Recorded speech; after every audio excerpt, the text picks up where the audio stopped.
Vous écoutez Alger Chaîne 3, le journal. Dans l'actualité, la réponse aux demandes des souscripteurs au programme location-vente ADL3, verdict sur la plateforme de l'agence. Sommet onusien sur les systèmes alimentaires, l'Algérie participe. Elle plaidera pour une vision durable face aux enjeux de la sécurité alimentaire. Alger et Rome envoient de concrétiser des projets dans le domaine de l'agriculture avec en amont un centre de formation spécialisé implanté à Sidi Bel Abbès. Une délégation de start-up algériennes s'envole pour la Chine. L'objectif est de profiter de l'expérience ou des expériences réussies et d'établir des partenariats internationaux. L'armée d'occupation annonce une pause tactique dans 3 villes à Gaza alors que la famine fait de nouvelles victimes dans l'enclave. Sport, événement continental, les Jeux scolaires débutent dans 4 villes du pays, coup d'envoi de la compétition au lendemain de l'ouverture officielle. Madame, Monsieur, bonjour. Les souscripteurs au programme ADL3 devraient être fixés dès ce dimanche. Une vidéo est publiée par l'agence pour expliquer les démarches à suivre pour consulter les résultats. Pour rappel, les inscriptions à ce programme décidé par le président avaient été lancées il y a une année. Le nombre de souscripteurs s'élève à plus d'1 400 000. Ouverture aujourd'hui du 2e sommet onusien sur les systèmes alimentaires chargé par le président de la République. Le ministre du Commerce extérieur Kamel Erzig qui représentera l'Algérie à cette rencontre qui se tient à Addis Abeba. Cette participation s'inscrit dans le cadre de l'engagement de l'Algérie à soutenir les efforts internationaux pour bâtir des systèmes durables et équitables face aux défis liés à la sécurité alimentaire, au changement climatique et aux mutations économiques. Dans sa stratégie, l'Algérie mise notamment sur les cultures stratégiques. Bouchalfa Lala, expert agricole, contacté par les Mbokadoum. Depuis 2020 à ce jour, l'Algérie a axé ses efforts pour développer les cultures stratégiques, notamment les plantes religieuses et la production des protéines animales, les viandes rouges et le lait. Il faut noter que cette année 2025, l'Algérie a pu concrétiser l'autosuffisance pour le blé dur et à l'horizon 2027, nous comptons également réaliser l'autosuffisance pour l'orge et le maïs. L'Algérie deviendra un pôle agricole par excellence qui arrivera à assurer sa sécurité alimentaire et pourquoi pas devenir un pays exportateur de ces produits-là, surtout des céréales. L'Algérie peut se transformer dans un laps de temps d'un pays importateur à un pays exportateur. La sécurité alimentaire implique entre autres la mise en place d'une capacité de transformation là où des excédents sont enregistrés. Alim Boukadoum. Une offre excédentaire d'œufs de consommation et une baisse des prix selon les estimations de certains opérateurs du secteur. Il est question de valoriser cet excédent de production pour soutenir la dynamique socio-économique. Ali Bencheiba, président de la Fédération nationale des aviculteurs. Le prix des œufs de consommation ont connu une baisse considérable qui avoisine les 320 à 340 dinars par plateau. Devant cette situation, la Fédération a demandé la libération des autorisations d'exportation afin d'absorber cette surproduction. Les pays visés pour l'exportation, on a la Mauritanie, la Libye et quelques pays de Golfe et les pays africains. En développant une industrie de transformation, le pays franchit un cap en matière de souveraineté alimentaire, de lutte contre le gaspillage, de diversification économique et de créer une opportunité à l'exportation, notamment en Afrique et en Asie, où cette denrée alimentaire est fortement demandée. Lala Bouchalfa, expert agricole. Le développement de l'industrie de transformation fait partie des solutions pour gérer les excédents dégagés par la filière avicole, surtout pour les œufs de consommation. On peut l'utiliser dans l'alimentation. C'est un produit qu'on peut stocker. Le développement d'une industrie de l'œuf en poudre en Algérie nécessite une approche multisectorielle combinant investissement, transfert de technologie, accompagnement institutionnel et formation. Pour consolider sa souveraineté alimentaire, l'Algérie a engagé de nombreux projets, y compris avec des partenaires de choix avec Rome, et pour soutenir le secteur agricole, la création d'un centre de formation spécialisé est entreprise. Il sera implanté à Sidi Bel Abbès. La région a déjà reçu une délégation italienne il y a quelques semaines. Les détails avec Inès Mohamed.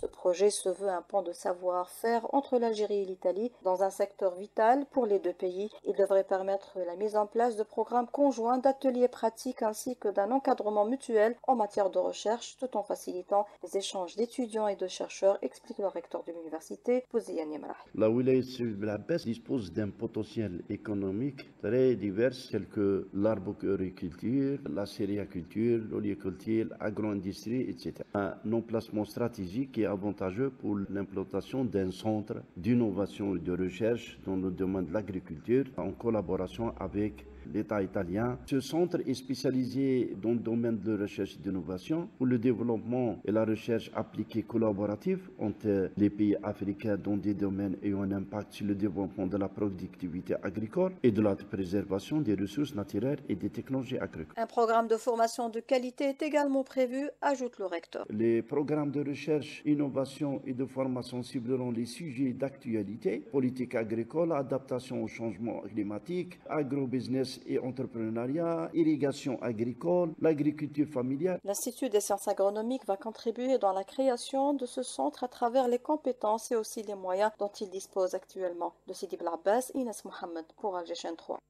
Le secteur de la formation professionnelle à l'heure des inscriptions à partir d'aujourd'hui en prévision de la prochaine session. De nouvelles spécialités sont ouvertes ou consolidées. Illustration à Oran avec Hamza Belmadani. Le secteur de la formation professionnelle à Oran connaît une nouvelle dynamique avec la transformation de 2 instituts spécialisés en véritables centres d'excellence, selon Aymar Nourdine, responsable local du secteur. L'Institut de formation professionnelle de Batewa à l'est de la Wilaya devient ainsi un centre d'excellence dédié aux industries métalliques et à la mécanique générale. De son côté, l'Institut de Belgaïd se spécialise désormais dans la formation liée à la production automobile et à ses composants. Ça va donner une nouvelle impulsion à ces 2 centres puisque ces centres d'excellence dispenseront des formations pédagogiques structurées sur 6 niveaux. Ils formeront les formateurs et établiront des programmes de formation adaptés. Ces centres entretiendront également des relations solides avec l'environnement économique, d'autant qu'Oran dispose d'un important tissu économique permettant de placer un grand nombre de stagiaires. Ces centres d'excellence se distinguent par une offre de formation structurée allant du niveau 1 jusqu'au niveau 6, doté d'un programme pédagogique spécifique. Il joue un rôle clé dans l'élaboration des programmes adaptés aux exigences du marché. D'Oran, Mohamed Hamza Belmadani, Alger, Chaîne 3. Et dans le secteur de l'enseignement supérieur, c'est la phase des confirmations, des préinscriptions qui s'ouvre aujourd'hui. Elle s'étalera jusqu'à mardi. Les résultats de l'orientation seront communiqués le 5 août et les inscriptions définitives sont prévues du 10 au 15 du même mois. Une délégation de start-up algérienne s'est envolée pour la Chine où elle doit participer au nouveau programme ACEP lancé par le ministère de l'économie de la connaissance. 3 grandes destinations de l'innovation, la Chine, les États-Unis et la Corée du Sud. L'objectif est de profiter des expériences réussies et d'attirer des investissements internationaux. Samir Eloun.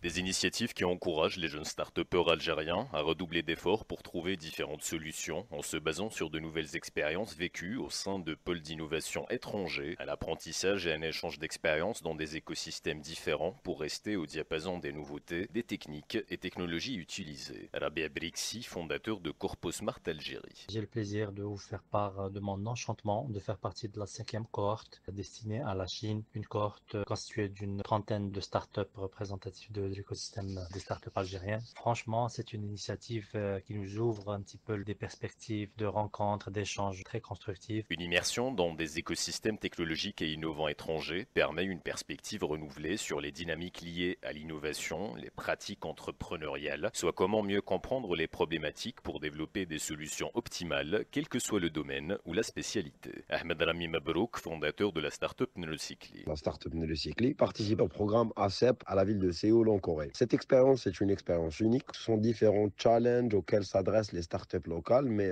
le cœur de métier reste le même. Ce sont des startups qui sont en train de changer la vie, de digitaliser différents aspects de la vie. Donc ce programme se présente comme étant une réelle opportunité pour les startups algériennes pour acquérir de nouvelles compétences et surtout s'inspirer de ce qui se passe ailleurs. Le programme ACEP 2025 a pour but d'encourager les jeunes innovateurs algériens à explorer de nouvelles voies, de nouvelles possibilités liées à la résolution de plusieurs problématiques, tout en leur permettant d'explorer de nouveaux marchés. Le chargé d'affaires de l'ambassade de France en Algérie, de nouveau convoqué par le ministère des Affaires étrangères en raison de la persistance des blocages en France concernant l'envoi et la récupération des valises diplomatiques algériennes. Alger décide d'appliquer la réciprocité.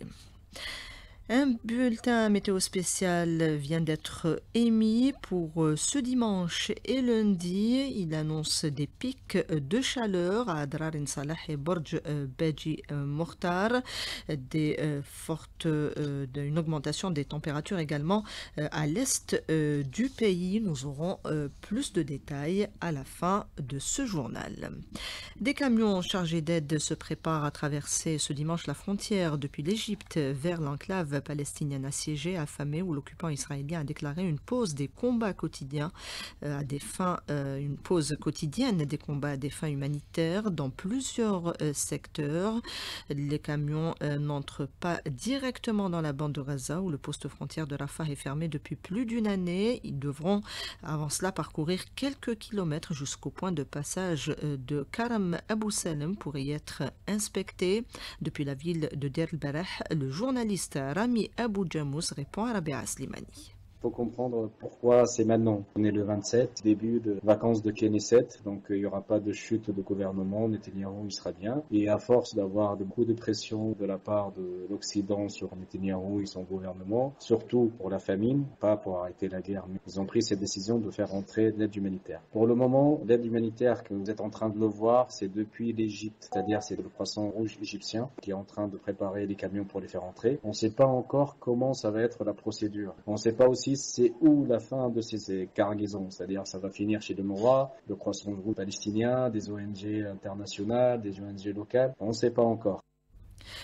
La pause dans les combats annoncée par l'armée d'occupation israélienne est uniquement tactique. Al-Ghazavil, Al-Mawassi et Deir el-Balah sont les seules villes concernées, mais il n'y a cependant pas de revirement dans les objectifs militaires selon Rami Abou Jamous. On appelle la suspension tactique des opérations militaires, c'est que la ville de Gaza et pas toute la ville de Gaza, et aussi Deir el-Balah et Al-Mawassi, pas les autres zones, pas les autres endroits. Et Gaza, je suis surtout pas à l'est de la bande de Gaza, chez Jaria, Zaytoun et tout ça. Et c'est une suspension tactique, c'est pas un cessez-le-feu, c'est pas une trêve. S'il fallait intervenir, ils vont intervenir. Mais c'est juste pour dire au monde entier que voilà, on a arrêté pour que l'aide humanitaire entre. Et surtout, on ne sait pas combien de camions qui vont passer. Et une grande propagande médiatique que l'aide humanitaire commence à entrer à Gaza, qu'il n'y a plus de famine à Gaza. C'est pas vrai pour le moment, rien n'est entré. Des propos recueillis par Rabia Slimani. Une collision entre deux bus a fait très tôt ce matin 3 victimes, 3 morts à Constantine. L'on dénombre également plusieurs dizaines de blessés. Le Croissant Rouge algérien met à profit la saison estivale pour proposer aux femmes une initiation aux gestes de premier secours. 180 femmes sont concernées par cette initiative à Gherdaya où nous retrouvons Mahfoud Karkar. Les vacances d'été sont une occasion pour former de nouvelles secouristes. Daoud Tisgarin, membre du comité du Croissant Rouge algérien à Gherdaya. Nous sommes en train d'organiser une douzaine d'ateliers pour la formation de 200 filles, en collaboration avec la Fondation Al-Islah. La formation consiste en apprenant ces filles le comment, le pourquoi et la conduite à tenir devant un incident. Et nous sommes entourés de dangers, entre les charges électriques, la morsure scorpionique, blessures de tout ordre comme fractures, l'hémorragie, la perte de conscience, les accidents domestiques et malheureusement les accidents de la route constituent la quasi-majorité des accidents que nous déplorons. Déjà, si les accidents domestiques sont pris en charge par les femmes, donc nous avons juste le problème des accidents de la route que nous espérons commenceront à baisser. Pourquoi former ces jeunes filles? Parce que les filles, ce sont les mères de demain, ce sont les mères au foyer. Et si nous avons formé cette catégorie, qui constitue la moitié de la population, nous sommes assurés d'être parés devant les dangers. Et surtout, nous prenons une chose, à ne pas jouer le médecin. Le rôle, c'est de mettre la victime dans de meilleures dispositions pour que la protection civile ou le médecin le prenne en charge dans les meilleures conditions. Cette formation est encadrée par des anciens secouristes du Croissant Rouge algérien en collaboration avec la protection civile. De Gherdaya, Mahfoud Karkar pour Alger 3. L'Algérie rassemble la jeunesse du continent. Les premiers Jeux scolaires africains débutent aujourd'hui dans 4 villes de l'Est. Place à la compétition au lendemain de l'ouverture officielle par le ministre des Sports à Annaba. Walid Sadi a réitéré l'engagement du président de la République à promouvoir le sport scolaire. C'est une grande fierté pour l'Algérie d'accueillir cette première édition des Jeux scolaires africains, preuve de son engagement vers le continent. Un engagement qui s'est concrétisé grâce au patronage du président de la République, Abdelmadjid Tebboune, qui œuvre à consolider l'activité sportive dans la société et ce depuis l'école. L'événement enregistre une participation importante. Lotfi Benidir pour plus de détails. Il était hier soir au stade de Annaba. 2700 jeunes athlètes venus de 50 pays africains vont s'affronter dans 20 disciplines sportives différentes au niveau des 4 villes de l'Est du pays, Annaba, Skikda, Constantine et Sétif. Aux yeux du premier vice-président de l'ACNOA, Joao da Costa Afonso, ces Jeux seront l'occasion de préparer les futurs champions du continent. Nous sommes en train d'écrire une histoire. C'est une histoire des Jeux scolaires au niveau du continent. Donner la visibilité à ces jeunes pour le permettre d'être plus à l'aise. Pourquoi pas gagner des médailles? De son côté, l'Algérie a aligné des sélections scolaires dans toutes les disciplines qui vont entrer en compétition avec l'objectif de hausser le niveau global du sport scolaire tout en misant sur la relève. L'actualité sportive, c'est aussi le championnat arabe des nations de basketball. Les Verts jouent cet après-midi face aux Émirats arabes unis. Ils avaient gagné leur premier match face à la Tunisie. De la culture, de l'art dramatique précisément, ça se passe à Boumerdès. Il s'agit du panorama du théâtre. Silali Fares a assisté à la soirée d'hier.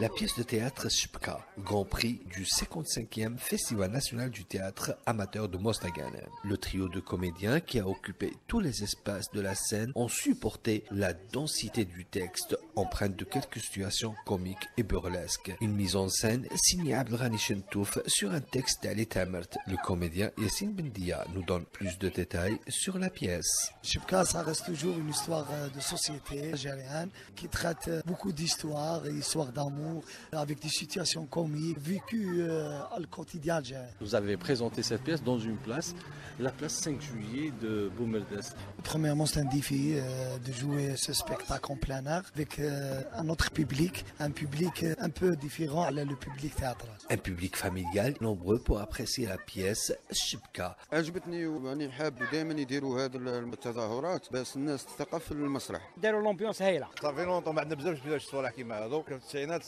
كان يجي الخضر بوخارس وحميد عاشوري في سونتر كيما المادور يديروا مسرحيات. حاله مسرحيه شابين مثل كان شباب بزاف عجبني. هذا المهرجان بزاف مليح ندو منه العبر. التمثيل كان واو رائع بزاف عجبني. Aujourd'hui, vous avez rendez-vous à la place du 5 juillet de Boumerdès avec la pièce Qui est ou la baisse dans le cadre des journées du panorama du théâtre de Boumerdès. Avis donc aux amateurs. Voilà, c'est sur cette note que se termine cette édition réalisée par Selma Feguir. Il y avait Yassine à la console technique, Tahar à la régie d'antenne et Yassine au streaming. Tout de suite, la météo avec Hajar Msaoudi.